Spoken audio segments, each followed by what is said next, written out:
देश आणि धर्मासाठी विश्वात्मके देवे साधक मंडळ। जय सर्वांना।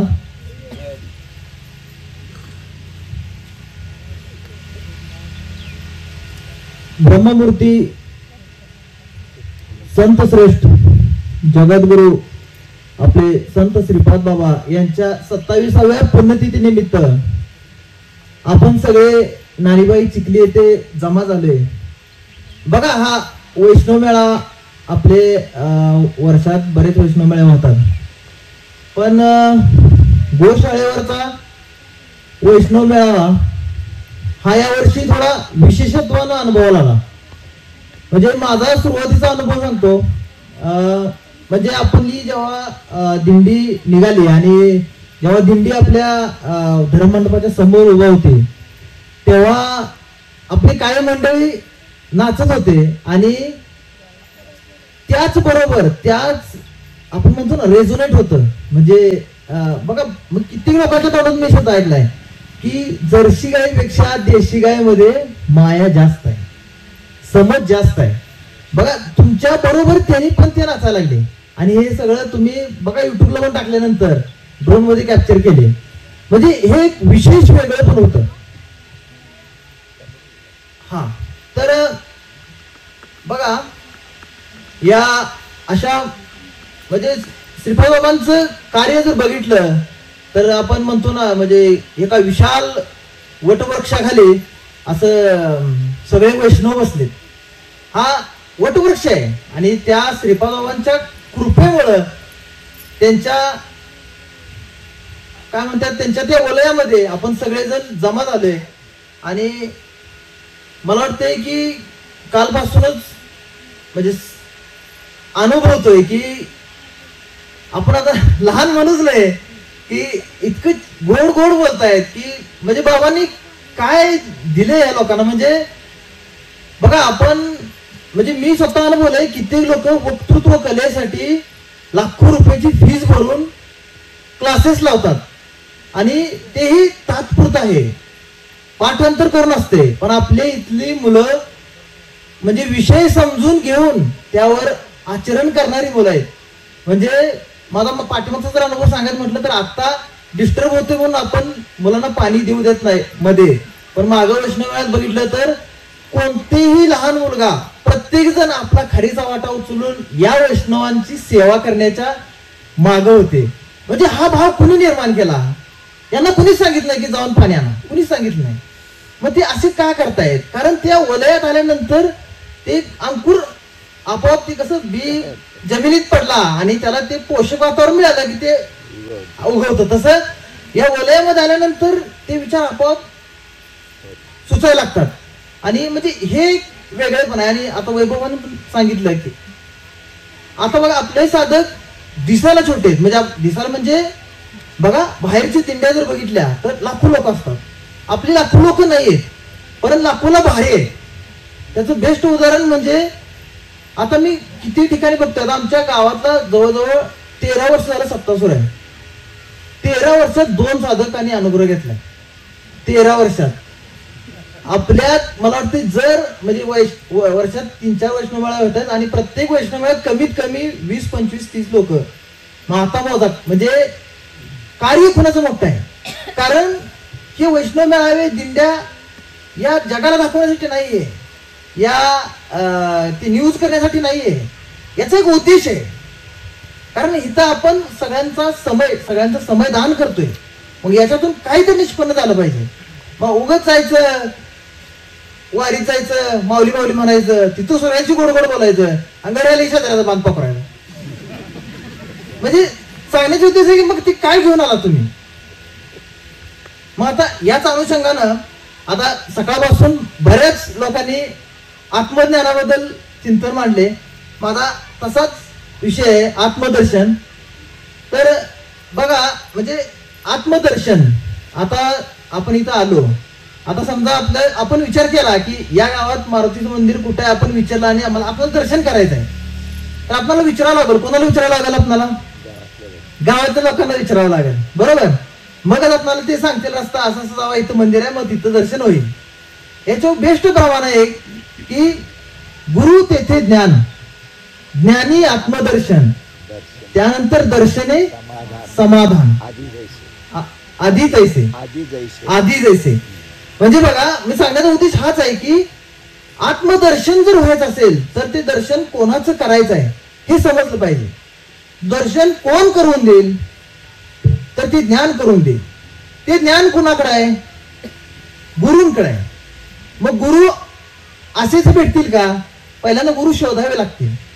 परत मग गुरु परंपरेची मालिका, ते अनादिकाळाचं नाम परब्रह्म तत्व, त्याचं ज्ञान असायला पाहिजे. अशा महात्म्यांनाच भजलं पाहिजे. जसं मग सांगितलं की जाणते गुरु भजिले, मग त्या गुरूंना आपण भजलं पाहिजे. मग आता गुरुकडेच काय जायचं, म्हणजे बघा साधा दृष्टांत घेतला आपण, तर आपण आजारी पडलो तर आपण कोणाकडे जातो. आता डॉक्टरांनी कुठून विदेक गुण ते ज्ञान घेतलं, मोठी मोठी पुस्तकं असतात. तरी आपली म्हणजे इंजिनिअरिंगची वगैरे मी बघितली पुस्तकं एवढी असतात, डॉक्टरची एवढी पुस्तकं असतात मोठी. मग आपण ती पुस्तकडे काय गेलो नाही, आपण ते वाचलं असतं ना पुस्तकात, बघितलं असतं काय सर्दीला हे आहे गोळी, मेडिकल मध्ये जाऊन सांगितलं असतं, आणलं असतं. आपण त्यांच्याकडेच काय गेलो, डॉक्टरांकडेच काय गेलो, कारण त्यांना त्याचं ज्ञान आहे, त्यांच्याकडे अभ्यास आहे. ते चेक करतात की किती ताप आहे, 100च्या आत आहे का 100च्या वर आहे, 100च्या आतल्याला कुठली गोळी पाहिजे, 100च्या वरच्याला कुठली गोळी पाहिजे. तसं जेव्हा आपण गुरुकडे जातो तेव्हा गुरु आपल्याला ओळखतात, या साधकात तळमळ किती आहे, काय ह्याला हवाय, काय पाहिजे. मग तसं ते चिवचा घास माऊचा घास ते देत असतात. म्हणजे बघा, तसंच म्हणजे या दृष्टांत हे समजून घ्यायचं की सद्गुरू केला पाहिजे. कारण तसं बघायला गेलं तर या विश्वात म्हणजे एकही असा मनुष्य प्राणी नाही आहे की ज्यानं सद्गुरू न करू नये, असं माझं मत आहे. सगळ्यांनी सद्गुरू केला पाहिजे. कारण हे तरी पण का होत नाहीये, तर ह्याचं एक अज्ञान आहे आणि ते अज्ञान घालवण्यासाठी ज्ञान करायचं आहे. मग ते ज्ञान होण्यासाठी आपल्याला सद्गुरूंकडे जायचं आहे आणि ते सद्गुरूंकडे गेल्यानंतर सद्गुरू आपल्याला जे त्यांच्या दिव्य ज्ञानातून आपल्याला उपदेश करतात, त्यातून आपल्याला त्या आत्मदर्शनाची उलगडा होतो. म्हणजे आपल्याला काय होतं, अज्ञान होतं. आता बघा अज्ञान पण कसं असतंय बघा. आता मी तुम्हाला विचारलं की काय आहे, सगळेच टोपी मारतात. आता मी आपल्या लक्षात विचारतो, बारीक विचार करा की काय आहे, अजून बारीक विचार करा. म्हणजे बघा, म्हणजे अधिष्ठान काय आहे हे समजलं पाहिजे. मग आपण काय करतोय, दिसली की लगेच टोपी आहे, कारण हे आपलं अज्ञान आहे. आणि हे अज्ञान घालवण्यासाठी याचं ज्ञान असणाऱ्या गुरुकडे गेलं पाहिजे. मग आता याचं अधिष्ठान काय आहे, तर ते कापूस आहे. आता बघा, आता ते कापसाला कसं ओळखायचं, दर्शन करायचं आपल्याला त्या. हे काय म्हणले की टोपी, तुम्ही म्हणता ना हे कापूस आहे, मग हे काढा बाजूला. आता काय आहे, काहीच नाही. आता काय, कापूस. बघा कापूस कोणाबरोबर आलाय, कापसाचं प्रक्रिया केल्यानंतर टोपीत रूपांतर झाले. बघा कापसाने कशाचं रूप धारण केले, टोपी काढली का कापूस पण गेला. दर्शन कसंच घ्यायचंय. म्हणून बाबांनी सांगितले आत्मदर्शन मध्ये की आत्मदर्शन म्हणजे काय आहे, की त्या परब्रह्म तत्वानं ह्या ब्रह्मांड रूपी विश्वामध्ये अनेक जीवाच्या रूपानं त्यांनी अवतरले तिथं. म्हणून भरला हरी घनदाट. आता बघा परत इथं पण खोच आहे. आता भरला हरी घनदाट म्हणलं तर पूर्ण वाघ आल्यावर म्हणत आहे का, आला ब्रह्म आला म्हणायचं आहे का, नाही. परत तिथं संतांनी सांगितले, मी तू हा विचार विवेकी करावा. आपण गाय आल्यावर करणार, गाय आल्यावर म्हणणार येणार गोंजरणार, पण वाघ आल्यावर सावध. म्हणजे तिथं विवेकाचा वापर करायचा आहे. मला सांगायचं हेच, मला याच्यातून मुद्दा सांगायचा आहे की आत्मशोध झाल्यानंतर, आता ते ज्ञान झाल्यानंतर तो ज्ञान गिळून गावा गोविंद. आता ते ज्ञान गिळून गोविंद गायचा, म्हणजे त्या ज्ञान पचवायचं आहे आणि त्यातून विवेक जागृत करून आपल्याला देव देश धर्माचं कार्य करायचं आहे. मग आता देव देश धर्माचं कार्य करताना किती वाघ आहेत, लय वाघ येतात. आता आपण बघितलं तर म्हणजे बरेच, आता एक था टायगर होईल असेल, एक था टायगर. आता काय झाले, शिळी कशामुळं बघा, त्या मुद्दा समजून घ्या. त्या बिश्नोई समाजाचं अधिष्ठान काय आहे, काळवीट आहे, त्यांचं अधिष्ठान आहे ते. आणि त्या काळवीटाला त्याने मारलं, बरोबर ना. आता त्याने त्यांच्या अधिष्ठानावर म्हणजे त्यांच्या एक प्रकारे धर्मावर घाला घातला, म्हणून त्याचा त्यांनी काय केलाय, निषेध आहे किंवा त्यांच्या धर्माचं ते रक्षण करताय. तसं आपल्या धर्माचं रक्षण करण्यासाठी आपणाला असे कित्येक लोक आहेत की जे आपल्या धर्मावरती घाला घालण्यासाठी आलेले आहेत. बघा, आता असे आणखी भरपूर लोक आहेत की जे सुदैवानं म्हणजे आपल्या म्हणजे संतांच्या विचारावर चालणारे, आपल्या देशाचे पंतप्रधान आपल्याला लाभले, संतांच्या विचारावर चालणारे.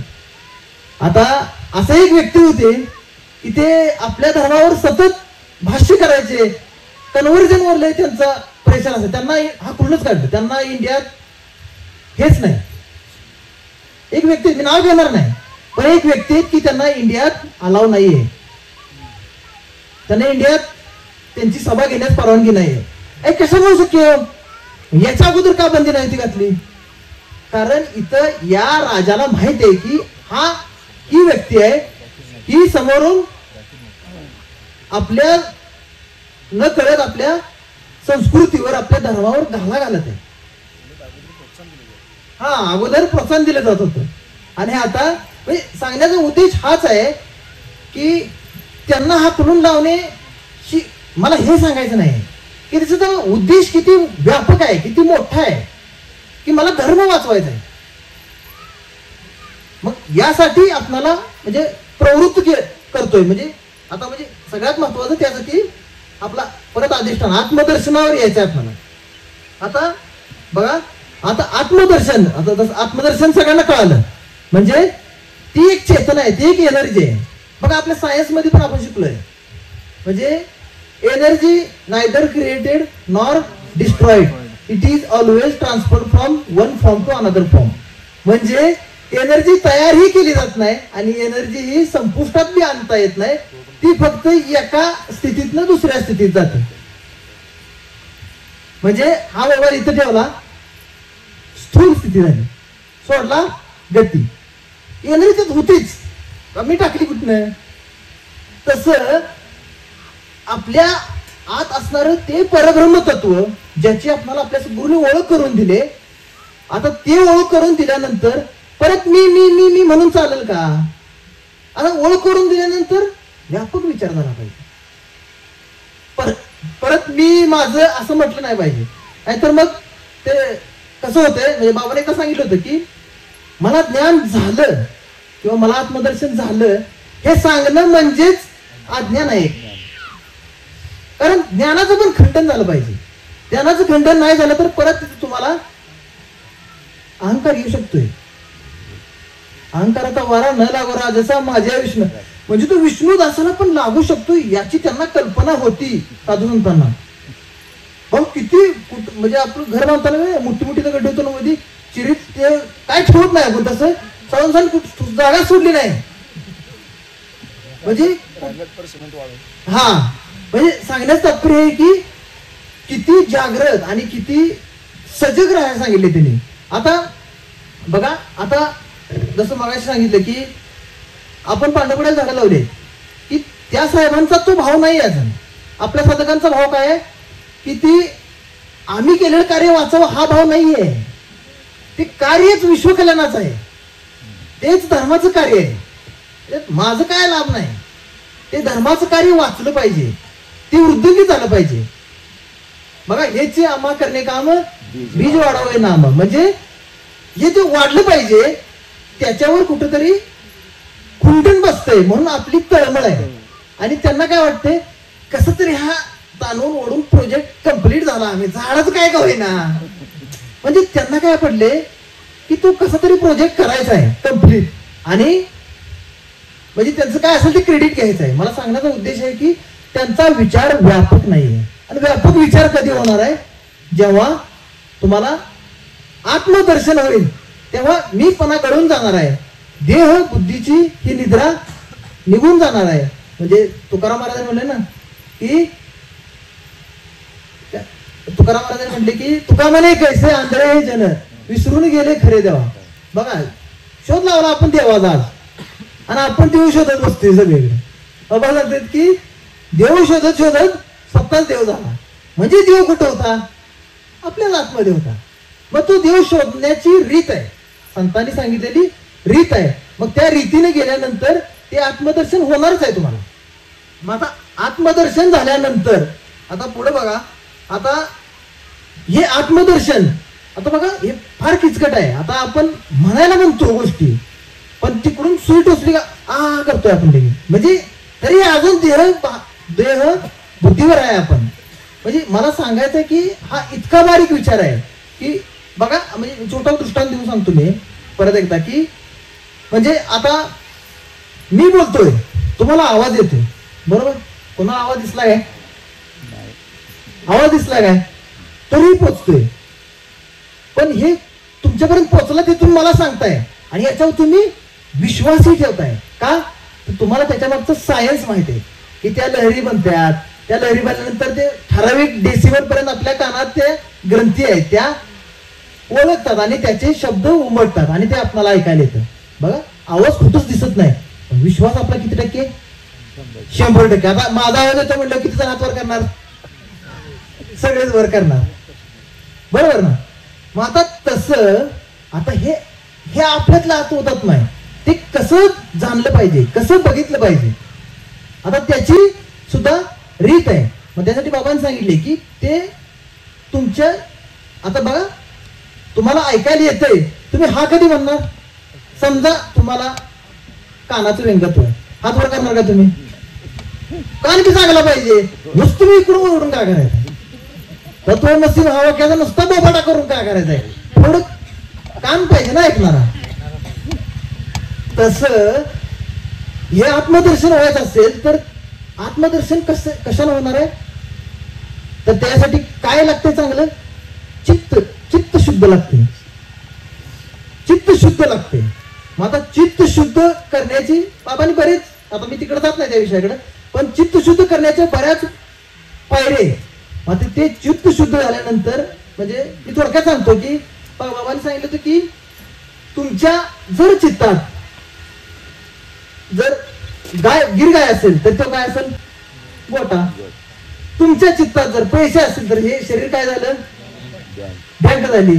आता तुमच्या चित्तात जर मी आमदार झाल्यासारखं वाटते असं म्हटलं, ही काय झाले? राजकारण किंवा ही विधानसभा लोकसभा जे काय असेल ते. बघा, म्हणजे तुमच्या चित्तात जो विचार आहे ते तुमचं देह धारण करणार आहे. म्हणून म्हटलंय की जणू देह ही पंढरी आत्मा पांडुरंग, तो जाणला पाहिजे. मग ते जाणण्याची रीत समजून घेतली पाहिजे, आणि त्या रीतीनं गेलं की तुम्हाला त्याचं दर्शन होणार आहे, आणि त्याचं दर्शन झाल्यानंतर आत्मभावावर तुम्ही आरूढ होणार आहे. नाहीतर मग आपण आहेच, मग हे दृष्टांत सांगायचे बाहेर पण चालूच आहे, पण आपण आता बघा, म्हणजे आता माझा लास्ट मुद्दा सांगतो की आता हे आत्मतत्व आपण जाणलं, देहबुद्धीची निद्रा केली, मग आता इथं आपण आलोय, सगळं आत्मतत्व जाणलं, आता माघारी गेल्यावर काय करायचंय? बघा, एक उदाहरण सांगतो की आपण आता आम्ही सिटीत, आम्हाला कसं आठवडाभर काम असते, आम्हाला बाजारात म्हणजे फक्त रविवार, मग रविवार कुठे जातो आम्ही? सिटीत. आता आपल्याच बाजार असतोय गावाकडे, सिटीत मॉल असतात, त्याला डिमार्ट म्हणाय, डिमार्ट. हा, डिमार्ट मध्ये सगळे येतात, काय करतात? गाड्या बिड्या घेऊन येतात, सामान भरतात, बिल पे करतात, आणि ते सामान घरी काय करतात? जाम पॅक करून लॉक घालून ठेवतात, आहे का नाही? आणि निवांत बसतात. असं करतात काय? ते घरी घेऊन गेलं की ते लॉक करून ठेवतोय आपण. ते गेले पहिले ते जे खराब होणार आहे ते काढ लवकर, पहिलं फ्रीजला ठेव, हे इकडे ठेव, ते तिकडे ठेव, ते धान्य आणलंय ते दळून आणा, दळून आणल्यानंतर त्याची भाकरी करा, ते भाजा, आणि मग त्या खाल्ल्यानंतर होणारा आनंद. मग शेवटी आपल्याला आनंद कधी मिळालाय? ते गहू नुसतं लिहून आपण घरात ठेवला असतो लाकूड मध्ये, खाल्ली असती भाकरी, आपण चपाती नसती खाल्ली. तसं आपण ह्या वैष्णव मेळाव्यात आलोय, आपल्याला दिव्य दर्शन झालंय, बाबांनी वारंवार मार्गदर्शन केले. तर इथून माघार गेल्यानंतर काय घेऊन गेलोय आपण? या डीमार्ट मध्ये बरेच शॉपिंग केले, ते घेऊन घरी जायचंय, ते ठेवायचंय का? असं नाही. म्हणून हेची करणे आम्हा काम बीज वाढावं. मग इथून गेल्यानंतर आपल्यातून विश्वकल्याणाचं कार्य कसं होईल, ह्या नामाचा प्रसार कसा होईल, आपण या देवदेश धर्माच्या कार्यात कसं सक्रिय राहू. कालच मुद्दा झाला की या तुम्ही या भारत देशामध्ये आता सुदैवानं आपलं सरकार आहे म्हणायला काही हरकत नाही, कारण या सरकाराचं अधिष्ठान हे साधू संत आहे. त्यामुळे आपणाला वारं चांगलं आहे. वाहत्या गंगेत हात धुवून घ्या आणि विश्वकल्याणाच्या कार्याला गती लावा. म्हणजे सांगण्याचा उद्देश हाच आहे की आता बस झालं ज्ञान. सूर्य उगवला की सकाळ सकाळी आपण म्हणतो उगवला, दुपार झालं की परत उगवलं म्हणत नाही. त्याने झाडाने काम चालू केलं, ते प्रकाश संश्लेषण काम चालू केलं, अन्न तयार करायचं काम चालू केलं. तसं आपल्याला ज्ञान झालंय, आता परत त्याच गोष्टी करायच्या नाहीत, आपल्याला काम चालू करायचं त्याच्यावरती. आणि ते काम करण्यासाठी आपल्याला ऊर्जा प्रचंड आहे. बाबांनी इतकी ऊर्जा दिली आहे आणि कुठल्याही प्रश्नाचं तुमच्याकडे उत्तर म्हणजे राहिलेलं तेच राहिलंच नाही, ते आपोआप मिळत जाते. एवढं घबाड तुम्हाला दिले. आणि याच्यातून आपण जे भाग्यवान आहे, जे आपण या श्रीपाद बाबांचे साधक झालो आणि त्यांचा अनुग्रह लावला. आणि मला वाटते की याच्यापेक्षा आणखी काही भाग्य असू शकत नाही, कारण त्यांनी स्वच्छ वेळ करून दिली. नाहीतर मग तो का म्हणे नको चाचपू वाहू का, प्रमाण आहे तुकाराम महाराजांचं की तूच आहे तुझं पासी परी जागा चुकलासी. म्हणजे हेच आहे. म्हणजे सांगण्याचा हाच उद्देश आहे की हे झालंय ज्ञान, याच्यातून आपण आता देव देश धर्माच्या कार्याला लागूया. नुसतं लागूया नाही, जोमाने लागूया. होता होईल तेवढा आपल्याकडून जास्तीत जास्त प्रयत्न करूया. हेच श्रीपाद बाबांच्या चरणी मागणं करतो आणि मी थांबतो.